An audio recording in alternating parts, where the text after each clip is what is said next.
All right, in this video, we are going to build a revenue model at a high level that is not dissimilar from some of the businesses that I worked at. And the main sort of defining features of those businesses is that one, they're recurring revenue based, they're service businesses, so you kind of assume / hope that people will renew every year. And two, that they're broken up into two segments. We'll talk about this in a minute, but there are sort of regular sized deals, and then there are extra large deals, which we refer to usually as mid-market and enterprise. That's certainly how we've called it, things like that in the past. So anyways, let's get into it and actually show you how you would represent both that recurring revenue and enterprise mid-market aspect. So we'll start, we'll make our model. We'll say it is a revenue model. Say okay. And then we got our standard, not a whole lot going on here screen. And we're going to start off with total goal, annual revenue. Let's do that. Annual revenue goal. And then we're going to make that dollars. Say sure. And we're going to start kind of big. We'll say $1 million. We can change that later. So then we're going to say, well, of our total revenue, it's really broken up into two things, right? At a high level. One is going to be new revenue, 2023. And then the other one is going to be renewal revenue, which is existing revenue, right? And we're going to deal with renewal revenue in a second. But this is basically saying if our goal for the year is to have $1 million business, to have $1 million in revenue, and we have a $500,000 business right now, well, we're going to get that money by saying we're going to renew everybody and we're going to get a certain amount of new business. We can go down the rabbit hole and decide what it means if we don't renew everybody and what that's going to mean. But we'll do that next. First, we're going to break down this new revenue thing and we're going to say, okay, how do we want to do this? Well, step one, let's go to those two forms of business we have that I mentioned when we started. One is we have a mid-market revenue, or let's say new revenue. And we have enterprise new revenue.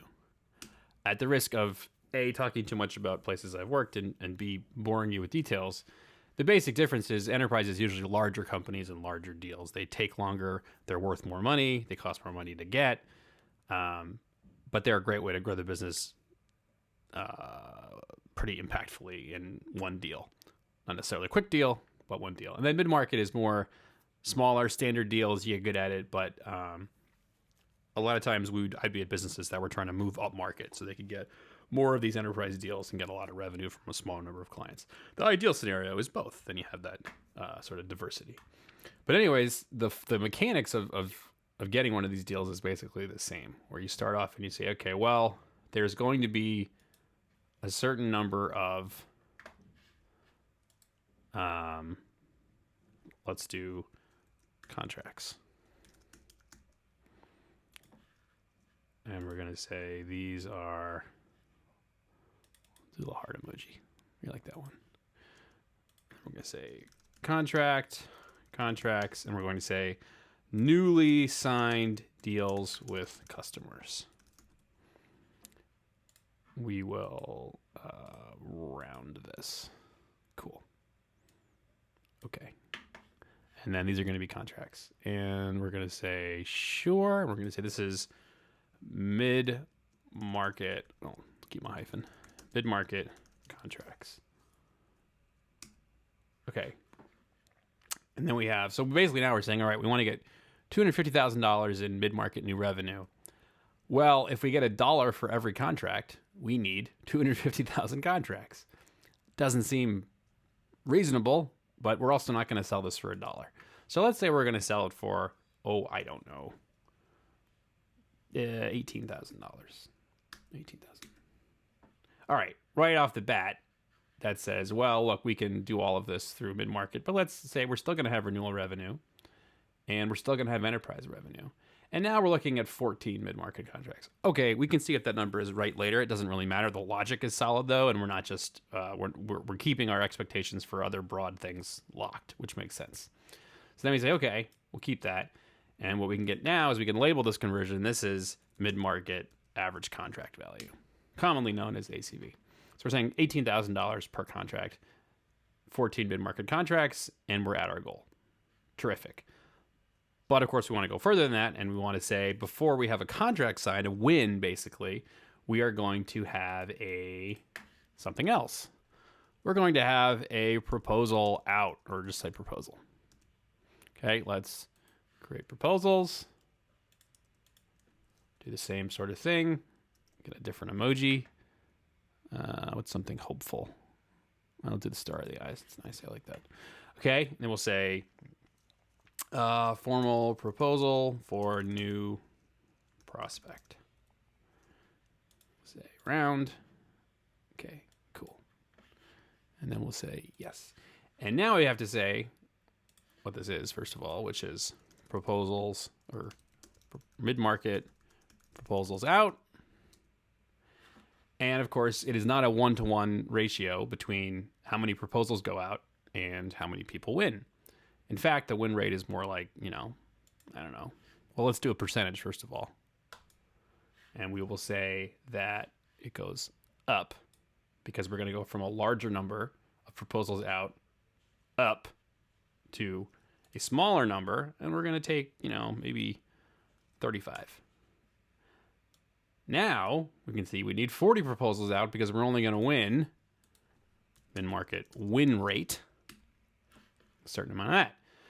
Okay, we're down to proposals out, which means we need something before proposals. And before you send somebody a proposal, what you usually have is some kind of it can be different at different companies, but something to be the equivalent of a demo or a sale or a discovery meeting, or maybe you break those out independently.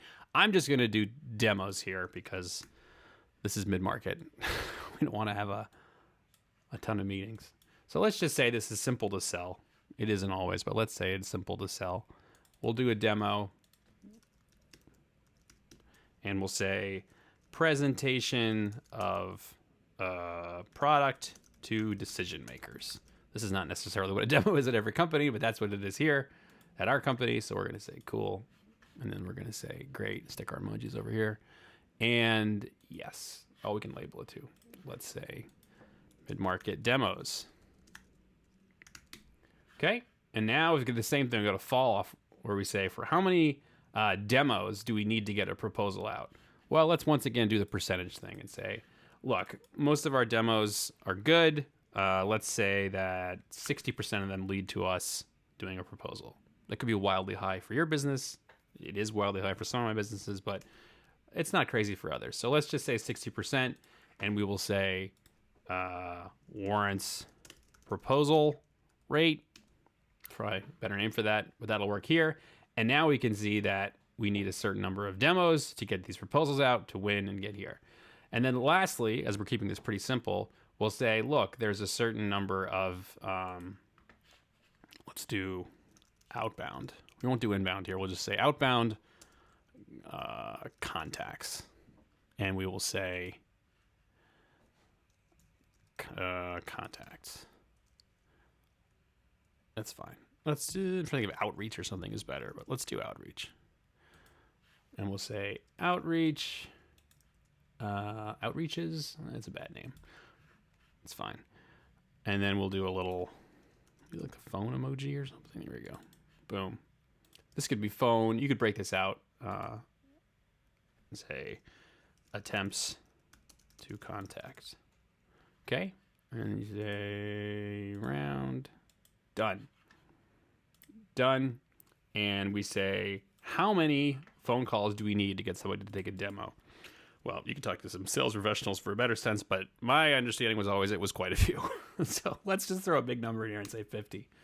So you got to make 50 outbound contacts. And you could characterize this by saying this is the actual number of times that, you dial. This is the actual number of times that somebody picks up. It could all be, you could break that down, or you could add additional steps to flesh that out. You could also, if you wanted to, let's say you kept the number of demos consistent, but you broke this down and said, hey, we're actually going to do,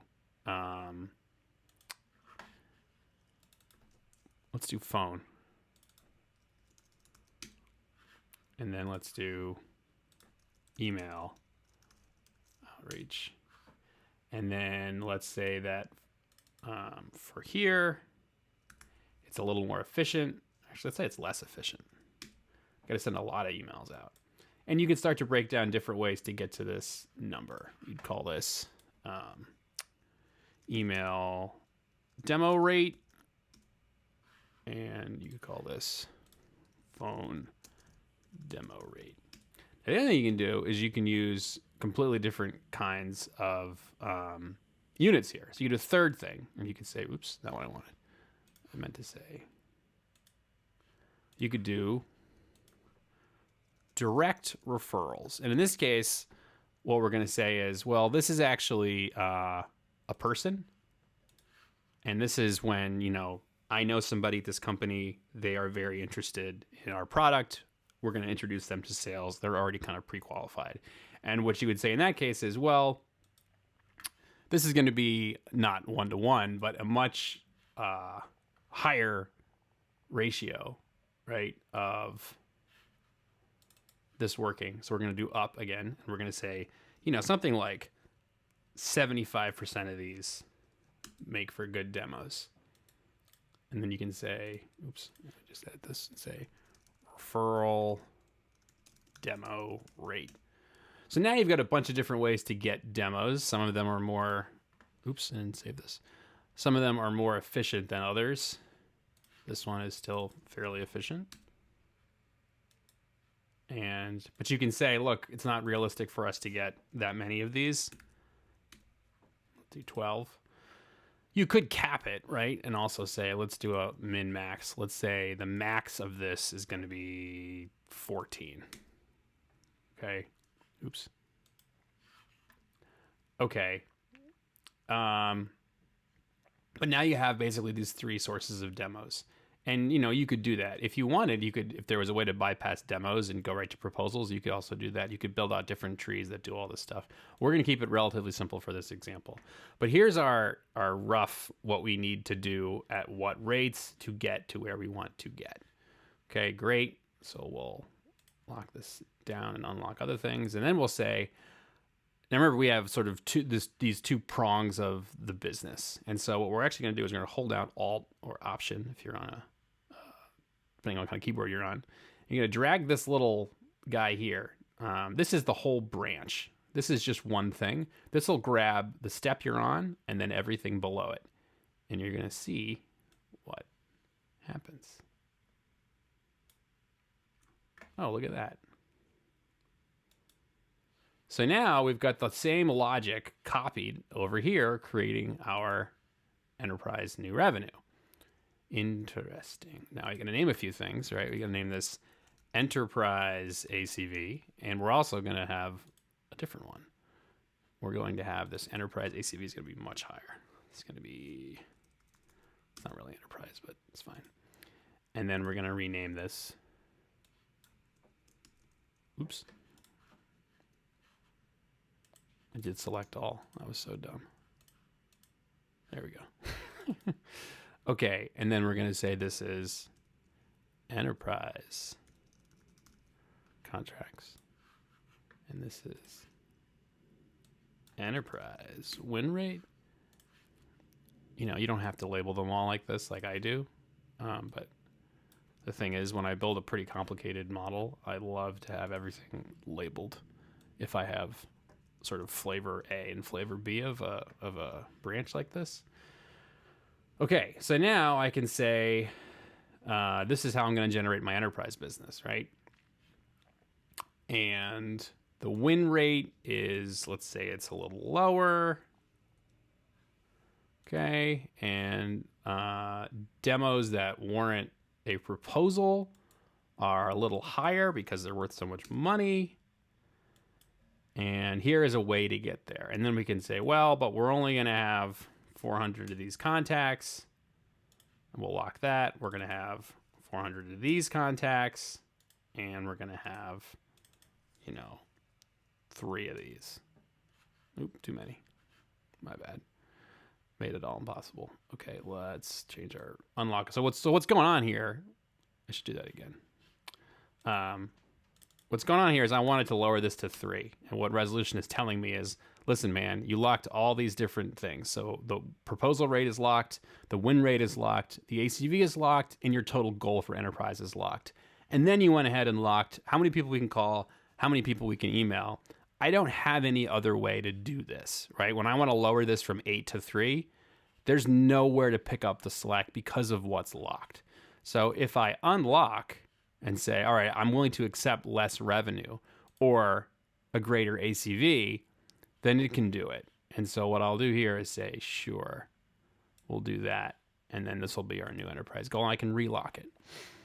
So that's how we get there. And now we have our 2 branches of our revenue. And we can say, all right, well, you know what? Actually, I changed my mind. Unlock the total goal and set this to a lot more money. And how am I going to do it? Well, let's open this up too. Now I locked all my outreach points. So see how all the weight went to mid-market? Well, that's because I didn't lock how many people we could call or email or get referrals from mid-market. So it was, but I did lock it here. So it said, okay, well, I guess we have to do it all here. Well, okay, fine. We can also, let's say we open up the ACV. That's how we're gonna hit this number. We're gonna let people, we're gonna charge more. We're gonna charge a lot more. Okay, sure, that's fine. Let's do it. That's how we're gonna get 1.02 million here and 1.48 here. We're gonna do it by charging an extraordinary amount of money here. And maybe that's a little much. Maybe we should say, look, let's unlock these. And let's be a little more reasonable here and say maybe like 125. Okay, now we're starting to get here. And notice these are rounded, right? So it's like 5.5. Okay, well, really, it's roughly 6. So this isn't accounting software. Once you have your rough strategy down here, you're going to want to actually, do accounting with actual numbers. We want to make this a little easier in future versions of Resolution. But right now, this is a strategy, not an operational document.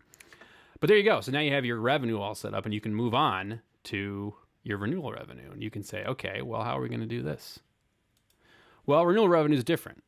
First of all, you have a certain amount of the step between money from renewals would be renewed clients. So you can say client renewals, how many of them, successful. And we'll say, I think I have an org. We'll say org. And we'll say, okay, we don't have 500,000 clients. What we have is a client spending about $22,000, let's say. All right, that's more reasonable. And then you can start to say, all right, these are, let's actually label this 2023 client renewals. And then we can say 2022 clients, right?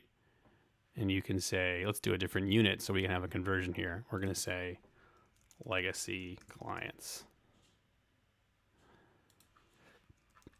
Keep all of this. Last year's customers. Round done. Great. And this is going to be our, you guessed it, renewal rate. Going to point up, make it a percent, and say we're going to renew logo retention 90% because our product's so great. Okay, cool. Let's also, now we were working with sort of placeholder numbers here. So let's say we actually have a larger base, right? We're going to unlock all our revenue goals, our top line, and our new business. And we're going to say, actually, we have a lot more clients than this. We have 60 clients. Holy smokes. Now all of a sudden, with a renewal rate of 90 and an average contract of 22K, now we're looking at some serious renewal revenue. And what we can do is we can say this is locked, right? This is our number of clients from this year. This isn't going to change. But we could do a bunch of different things here. We could do the same breakout and say, okay, well, actually, we have a whole other line of business this is mid-market with the 22K ACV. This will be enterprise renewals with a smaller number of clients, larger ACV. Maybe there's a different renewal rate for enterprise, et cetera, et cetera. You could even do a third pile that's like, upsell revenue, right? So let's do sort of like we did with the referral thing, a totally separate thing. Let's just track upsell revenue separately or associated with the same number of clients, and you can build that business out and do that. And that's just a couple of the different things you could do to get a sense of how you're going to reach your goal. Now, let me get rid of these. Let's keep this simple. We're not going to break that out. But now when we look at this and we say, all right, what's locked? All these rates are locked. And the number of clients are locked because we can't go back in time. But all of a sudden we realize we actually want to do more like 5.5. And how are we going to do this? Well, if you look, since we don't have an upsell lever for this business, this is just renewing. There's nothing you can do here. This number is locked. We locked the renewal rate and we locked the ACV because it's historical. This is all the recurring business can do. You could unlock the renewal rate and say, well, this is where I need to use maxes. Say, well, we could renew people at 149%. And say, no, let's leave that locked. That's not going to happen. Let's say, okay, great. But you know what we'll do? We'll actually say, can we pick up some of the slack for the ACV and say maybe we could renew people at a higher price. Well, that's a lot higher. But what we could do is say accept that change and then bring this back down to, I don't know, maybe like 28. That'll get us to 154. That'll take, okay. All right, and then we look here and we say, now this is the narrowing down of things that works really well in resolution. You start to say, okay, that's reasonable. The client folks accept that. That's going to be their goal. This enterprise number, is this reasonable? Is this reasonable? And then you look down and say, well, look, if this is reasonable, this is how we're supposed to get there. And they say, well, look, we're not actually going to win. We're going to win more like 32. And then you say, well, what are we going to do about that, right? That's going to give us fewer contracts. We can pick up some of the slack by more outreach. But let's say we're tapped out here. Well, we're tapped out here. Okay, now we're putting all of this on enterprise and saying with a 32% win rate and no additional outreach because there's nobody to call, it's got to be on you guys. You can do more outreach. You can be more effective. You can increase your rates and your ACV. But that's how we're going to do it.